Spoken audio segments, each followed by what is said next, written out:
মাছে কি বানাচ্ছো এটা দিয়ে? এই যে কপির ডাঁটির চচ্চড়িটা আলু মূলো দিয়ে চচ্চড়ি বানাচ্ছি।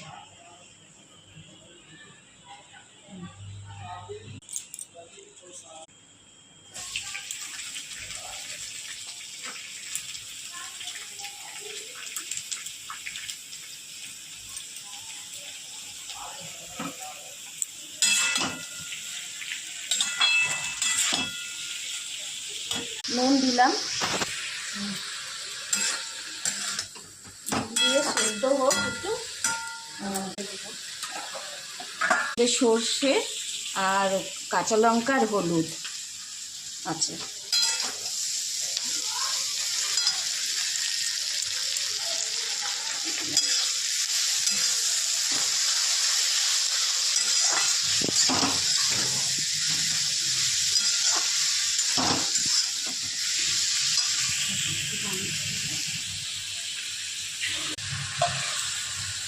দিয়ে দিলাম,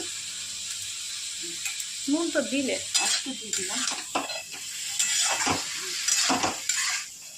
একটু ভাজা ভাজা হবে, তারপরে নামিয়ে দেবো।